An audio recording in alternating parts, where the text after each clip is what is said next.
എല്ലാവർക്കും നമസ്കാരം. സ്വന്തം രാജ്യം കത്തിച്ചാമ്പലായിക്കൊണ്ടിരിക്കുമ്പോഴും അയൽപ്പക്കത്തെ നോക്കി കൊഞ്ഞനം കുത്തുന്ന ഒരു അവസ്ഥയെക്കുറിച്ച് നിങ്ങൾ ചിന്തിച്ചിട്ടുണ്ടോ? കൃത്യമായി പറഞ്ഞാൽ ബംഗ്ലാദേശിന്റെ ഇപ്പോഴത്തെ അവസ്ഥ അത് തന്നെയാണ്. ഇന്ത്യയുടെ 7 സിസ്റ്റേഴ്സ് എന്നറിയപ്പെടുന്ന നോർത്ത് ഈസ്റ്റ് സംസ്ഥാനങ്ങൾ പിടിച്ചെടുക്കും, ഇന്ത്യയെ വെട്ടിമുറിക്കും എന്നൊക്കെയാണ് അവിടുത്തെ ചില ബുദ്ധിജീവികൾ എന്ന് പറയപ്പെടുന്നവർ സ്വപ്നം കാണുന്നത്. പക്ഷേ അവർക്കൊരു കാര്യം കൃത്യമായിട്ട് അറിയില്ല. ഇന്ത്യ ഇപ്പോഴും മൗനമായി ഇരിക്കുന്നത് പേടിച്ചിട്ടല്ല.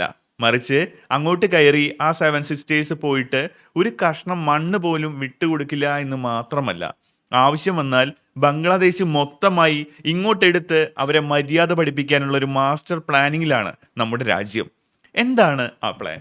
ബംഗ്ലാദേശിൽ ഇപ്പോൾ നടക്കുന്ന അക്രമങ്ങൾക്ക് പിന്നിൽ ശരിക്കും ഒരു ഇന്ത്യൻ അജ്ഞാതനുണ്ടോ എന്നതാണ് ആദ്യ ചോദ്യം. ഡോളറും ആയുധവും വെച്ച് ഇന്ത്യ ഒരുക്കുന്ന ഒരു വലിയ കെണി അത് എന്താണ്? വെറും ഒരു പൊളിറ്റിക്കൽ ന്യൂസ് അല്ല ഇത്. ഇന്ത്യയുടെ ഭൂപടം തന്നെ മാറിയേക്കാവുന്ന ഒരു സീരിയസ് ഗെയിം പ്ലാൻ തന്നെയാണ് ഇവിടെ നമ്മൾ ചർച്ച ചെയ്യാൻ പോകുന്നത്. സ്വാഗതം. നമുക്ക് സ്റ്റാർട്ട് ചെയ്യാം. ബംഗ്ലാദേശിൽ ഷെയ്ഖ് ഹസീന രാജ്യം വിട്ടതിന് ശേഷം അവിടെ നടക്കുന്ന കാര്യങ്ങൾ നമ്മളെല്ലാവരും വാർത്തകളിൽ കാണുന്നുണ്ട്. ഹിന്ദുക്കൾക്കെതിരെയുള്ള അക്രമങ്ങൾ, ഇന്ത്യ വിരുദ്ധ മുദ്രാവാക്യങ്ങൾ, ഇന്ത്യൻ ഉൽപ്പന്നങ്ങൾ ബഹിഷ്കരിക്കാനുള്ള ആഹ്വാനങ്ങൾ, സംഗതി കൈവിട്ടു പോയിരിക്കുന്ന ഒരു അവസ്ഥയിലേക്കാണ് പോകുന്നത്. പക്ഷേ ഇതിൻ്റെയൊക്കെ ഉള്ളിൽ ചികഞ്ഞു നോക്കുമ്പോൾ വളരെ ഇൻട്രസ്റ്റിംഗ് ആയ എന്നാൽ അല്പം പേടിപ്പെടുത്തുന്ന ഒരു കാര്യം മനസ്സിലാവും. ഈ കലാപങ്ങളൊക്കെ തുടങ്ങുന്നതിന് മുമ്പ് തന്നെ ഇന്ത്യക്കെതിരെ വലിയൊരു ഗൂഢാലോചന നടന്നിരുന്നു. അവരുടെ പ്ലാൻ സിമ്പിളായിരുന്നു. ഇന്ത്യയുടെ ചിക്കൻസ് നെക്ക് എന്നറിയപ്പെടുന്ന ആ ഇടുങ്ങിയ ഭാഗം ബ്ലോക്ക് ചെയ്യുക. അതുവഴി ഇന്ത്യയുടെ വടക്കു കിഴക്കൻ സംസ്ഥാനങ്ങളായ 7 സിസ്റ്റേഴ്സിനെ മെയിൻ ലാൻഡിൽ നിന്ന് കട്ട് ചെയ്യുക. ഇന്ത്യയുടെ 7 സംസ്ഥാനങ്ങൾ ഞങ്ങളങ്ങ് എടുക്കും എന്ന് അവിടെയുള്ള ചില തീവ്ര സംഘടനകൾ പരസ്യമായി പ്രഖ്യാപിക്കുക പോലും ചെയ്തു. പക്ഷേ അവർ കണക്ക് കൂട്ടിയതിൽ നിന്ന് ഒരു അബദ്ധം പറ്റിപ്പോയി. അവർ കളിക്കാൻ വന്നത് പഴയ ഇന്ത്യയോടല്ല, 2025 ന്യൂ ഇന്ത്യയോട് തന്നെയാണ്. അവർ ഇങ്ങോട്ട് പ്ലാൻ ഇട്ടപ്പോൾ നമ്മൾ തിരിച്ച് അങ്ങോട്ട് ഒരു പ്ലാൻ ഇട്ടു. അതാണ് ഇപ്പോൾ നടപ്പിലാക്കിക്കൊണ്ടിരിക്കുന്നത്. ഇവിടെയാണ് ആ അജ്ഞാതൻ എന്ന ഫാക്ടർ കടന്നു വരുന്നത്. ബംഗ്ലാദേശിൽ ഹസീന വീണപ്പോൾ എല്ലാവരും കരുതിയത് ഇന്ത്യക്ക് അതൊരു തിരിച്ചടിയാകുമെന്നാണ്. പാകിസ്ഥാനും ചൈനയും അത് ആഘോഷിക്കുകയും ചെയ്തു. പക്ഷേ കാര്യങ്ങൾ സൂക്ഷ്മമായി നിരീക്ഷിക്കുന്നവർക്ക് ഒരു കാര്യം മനസ്സിലാവും. ഇന്ത്യ ഇത്രയും വലിയൊരു മാറ്റം അവിടെ നടന്നിട്ടും അത്ഭുതകരമായ രീതിയിൽ സൈലന്റ് ആണ്. ഈ സൈലൻസ് ആണ് ശരിക്കും പേടിക്കേണ്ടത്. സോഷ്യൽ മീഡിയയിലും ചില ഇന്റലിജൻസ് റിപ്പോർട്ടുകളിലും ഒരു സംസാരമുണ്ട്. ബംഗ്ലാദേശിലെ ഈ അസ്ഥിരതയ്ക്ക് പിന്നിൽ, അല്ലെങ്കിൽ അത് മുതലെടുക്കുന്നതിന് പിന്നിൽ ഇന്ത്യയുടെ ഒരു അൺനോൺ ഹാൻഡ് ഉണ്ടെന്ന്. ഒന്ന് ആലോചിച്ച് നോക്കൂ. ഇന്ത്യ വിരുദ്ധരായ ഒരു ഭരണകൂടം അവിടെ വന്നാൽ ഇന്ത്യ വെറുതെ ഇരിക്കുമോ? ഇല്ല. അവിടെ അരാജകത്വം ഉണ്ടാക്കി ഇനി ഇന്ത്യയല്ലാതെ നിങ്ങൾക്ക് നിലനിൽപ്പില്ല എന്ന അവസ്ഥയിലേക്ക് ആ രാജ്യത്തെ എത്തിക്കുക എന്നതായിരിക്കാം ആ തന്ത്രം. അതായത് ശത്രുവിനെ കൊണ്ട് തന്നെ സ്വന്തം കുഴി തോണ്ടിക്കുക. ആ കുഴിയിലേക്ക് അവർ വീഴുമ്പോൾ രക്ഷിക്കാൻ എന്ന വ്യാജേന നമ്മൾ അങ്ങോട്ട് കയറുക. ഇതൊരു വലിയ ജിയോ പൊളിറ്റിക്കൽ ഗെയിമാണ്. ഇനി നമുക്ക് അവരുടെ ആ 7 സിസ്റ്റേഴ്സ് മോഹത്തെക്കുറിച്ച് പറയാം.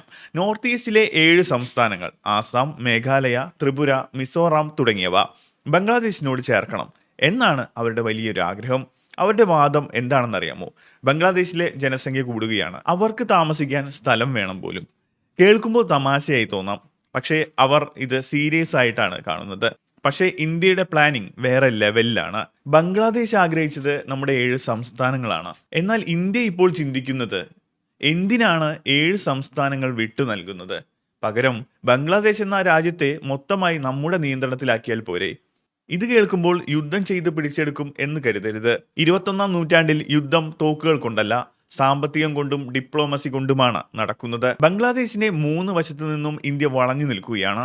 അവർക്ക് പുറത്തേക്ക് ശ്വാസം വിടണമെങ്കിൽ ഇന്ത്യ കനിയണം. ഈ ജിയോഗ്രഫി തന്നെയാണ് ഇന്ത്യയുടെ ഏറ്റവും വലിയ ആയുധം.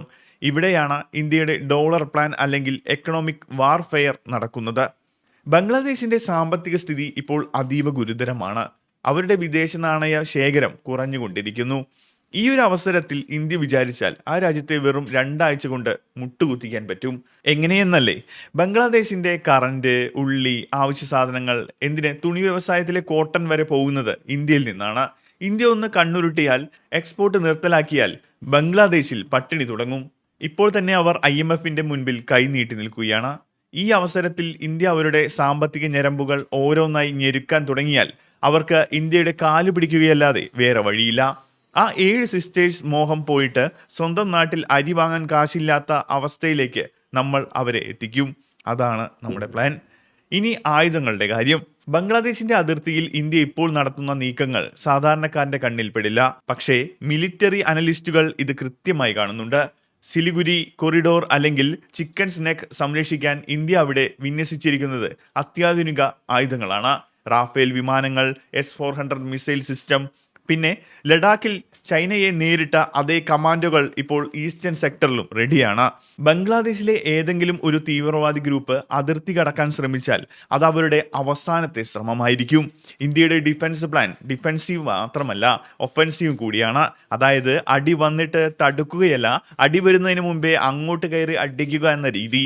ബംഗ്ലാദേശ് ആർമിക്ക് ഇന്ത്യയുടെ സൈനിക ശക്തിയുടെ 10% പോലും നേരിടാനുള്ള ശക്തിയില്ലെന്നതാണ് യാഥാർത്ഥ്യം. വെള്ളമാണ് മറ്റൊരു വലിയ ആയുധം. ബംഗ്ലാദേശിലേക്കുള്ള പ്രധാനപ്പെട്ട 54 നദികൾ ഒഴുകുന്നത് ഇന്ത്യയിലൂടെയാണ്. ടീസ്റ്റ നദീജല കരാർ നമുക്ക് ഓർമ്മയുണ്ടാവും. ഇന്ത്യ വിചാരിച്ചാൽ വേനൽക്കാലത്ത് അവർക്ക് വെള്ളം കൊടുക്കാതിരിക്കാനും മഴക്കാലത്ത് ഡാമുകൾ തുറന്നുവിട്ട് അവരെ വെള്ളത്തിൽ മുക്കാനും സാധിക്കും. ഇതൊരു ക്രൂരമായ കാര്യമായി തോന്നാം. പക്ഷേ ദേശസുരക്ഷ എന്ന് വരുമ്പോൾ വികാരങ്ങൾക്ക് സ്ഥാനമില്ല. ഞങ്ങൾക്ക് 7 സംസ്ഥാനങ്ങൾ വേണമെന്ന് പറഞ്ഞ് വെല്ലുവിളിക്കുന്നവരോട് നിങ്ങൾക്ക് കുടിക്കാൻ വെള്ളം വേണോ എന്ന് ഞങ്ങൾ തീരുമാനിക്കുമെന്ന് പറയുന്ന രീതിയിലേക്ക് കാര്യങ്ങൾ മാറും. അതാണ് യഥാർത്ഥത്തിൽ ഇന്ത്യയുടെ പവർ. ഈ ജലബോംബ് ആണ് ഇന്ത്യയുടെ കയ്യിലുള്ള ഏറ്റവും വലിയ ട്രംപ് കാർഡും. ഇത് ഉപയോഗിക്കാൻ ഇന്ത്യ തീരുമാനിച്ചാൽ ബംഗ്ലാദേശ് എന്ന രാജ്യം ഭൂപടത്തിൽ തന്നെ ഇല്ലാതാവും, അല്ലെങ്കിൽ ഒലിച്ചു പോവും. ബംഗ്ലാദേശിൽ ഇപ്പോഴത്തെ ഇടക്കാല സർക്കാർ ഇന്ത്യയോട് കാണിക്കുന്ന സമീപനം വളരെ മോശമാണ്. പാകിസ്ഥാന്റെ കളിപ്പാവകളെ പോലെയാണ് അവർ പെരുമാറുന്നത്. ഇത് ഇന്ത്യ കൃത്യമായിട്ട് നിരീക്ഷിക്കുന്നുണ്ട്. അജ്ഞാതനിൽ നിന്ന് നമ്മൾ നേരത്തെ പറഞ്ഞ ഫാക്ടർ ഇവിടെയാണ് ആക്റ്റീവ് ആകുന്നത്. ബംഗ്ലാദേശിന്റെ ഉള്ളിൽ തന്നെ ഇന്ത്യക്ക് അനുകൂലമായ അല്ലെങ്കിൽ ഇപ്പോഴത്തെ സർക്കാരിന് എതിരായ ഒരു വികാരം ഉണ്ടാക്കിയെടുക്കാൻ ഇന്ത്യ ശ്രമിക്കുന്നുണ്ടാവാം. ചരിത്രം നോക്കിയാൽ 1971 പാകിസ്ഥാനിൽ നിന്ന് ബംഗ്ലാദേശിനെ മോചിപ്പിച്ചത് ഇന്ത്യയാണ്. അന്ന് നമ്മൾ വിചാരിക്കുന്നുണ്ടെങ്കിൽ അവിടുത്തെ ഭരണം അപ്പടി പിടിച്ചെടുക്കാമായിരുന്നു. പക്ഷെ നമ്മൾ അത് ചെയ്തില്ല. ആ മര്യാദയെയാണ് അവർ ഇപ്പോൾ ദൗർബല്യമായി കാണുന്നത്. അതുകൊണ്ട് ഇത്തവണത്തെ ഗെയിം വേറെയായിരിക്കും. ഇന്ത്യ തന്ന സ്വാതന്ത്ര്യം ഇന്ത്യക്ക് തന്നെ തിരിച്ചെടുക്കാനും അറിയാം എന്നൊരു മെസ്സേജാണ് നമ്മൾ കൊടുക്കാൻ പോകുന്നത്. ഇതിലൊക്കെ ചൈനയുടെ ഒരു വലിയ ഇടപെടലുണ്ട്. ബംഗ്ലാദേശിനെ ഉപയോഗിച്ച് ഇന്ത്യയെ വളയാൻ ചൈന കുറെ നാളായി ശ്രമിക്കുന്നു. ചിറ്റഗോങ് പോർട്ടിലും മറ്റും ചൈനീസ് കപ്പലുകൾ വരുന്നത് ഇതിന്റെ ഭാഗമാണ്. പക്ഷേ ഇന്ത്യ ഇതിനെ കൗണ്ടർ ചെയ്യുന്നത് വളരെ തന്ത്രപരമായിട്ടാണ്. ബംഗ്ലാദേശിലെ ഇൻഫ്രാസ്ട്രക്ചർ പ്രൊജക്ടുകളിൽ ഇന്ത്യ പിടിമുറുക്കുകയാണ്. അവർക്ക് കാശ് കൊടുത്ത് കടക്കണിയിൽപ്പെടുത്തുന്ന ചൈനീസ് രീതിയല്ല, മറിച്ച് അവരുടെ സിസ്റ്റത്തെ ഇന്ത്യയുമായി ലിങ്ക് ചെയ്യുന്ന രീതിയാണത്. അവരുടെ റെയിൽവേ, കറന്റ് ഗ്രിഡ്, ഇന്റർനെറ്റ് കേബിളുകൾ ഇതെല്ലാം ഇന്ത്യയുമായി കണക്റ്റഡ് ആണ്.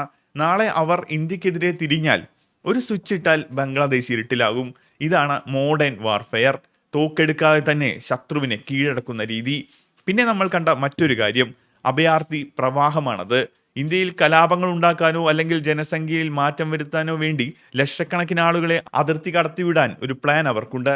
CAA, NRC ഒക്കെ ഇന്ത്യ കൊണ്ടുവന്നത് തന്നെ ഇതിനെ മുന്നിൽ കണ്ടു തന്നെയാണ്. അതിർത്തിയിൽ ഇപ്പോൾ സ്മാർട്ട് ഫെൻസിംഗ് ആണ്.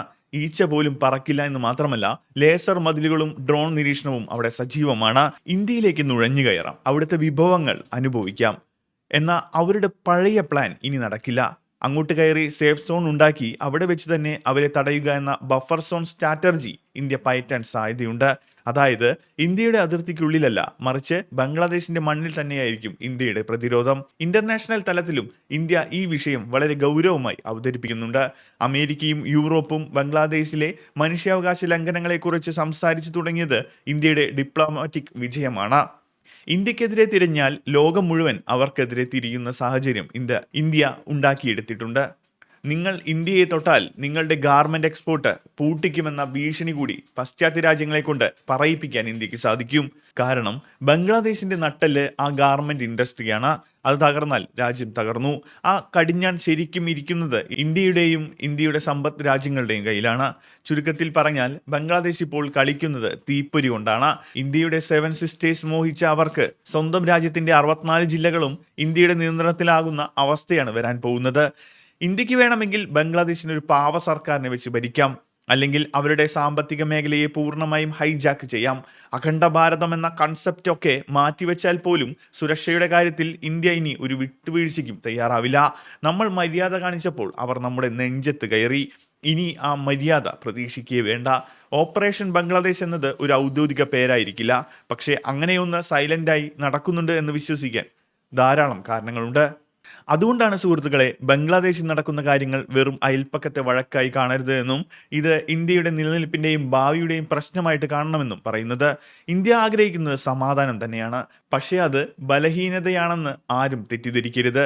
തിരിച്ചടിക്കാൻ തുടങ്ങിയാൽ പിന്നെ മാപ്പില്ലാത്ത അടിയായിരിക്കും അത്. 7 സംസ്ഥാനങ്ങൾ മോഹിച്ചവർക്ക് സ്വന്തം രാജ്യം തന്നെ ഇന്ത്യയുടെ ഒരു പ്രൊട്ടക്റ്റീവ് ആയിട്ട് മാറുന്ന കാഴ്ച നമ്മൾ വൈകാതെ കണ്ടേക്കാം. ചരിത്രം തിരുത്തിക്കുറിക്കാൻ പോവുകയാണ്. കാത്തിരുന്ന് കാണാം. ഈ വീഡിയോ നിങ്ങൾക്ക് ഇഷ്ടപ്പെട്ടെങ്കിൽ, ഒരു പുതിയ അറിവ് കിട്ടിയെങ്കിൽ തീർച്ചയായിട്ടും ഒന്ന് വീഡിയോ ലൈക്ക് ചെയ്യുക. ബംഗ്ലാദേശിന്റെ ഈ അഹങ്കാരത്തിന് ഇന്ത്യ നൽകേണ്ട മറുപടി എന്താണെന്ന് താഴെ കമന്റ് ചെയ്യുക. ഈ ഇൻഫർമേഷൻ എല്ലാ ഇന്ത്യക്കാരിലും എത്താൻ മാക്സിമം ഷെയർ ചെയ്യുക.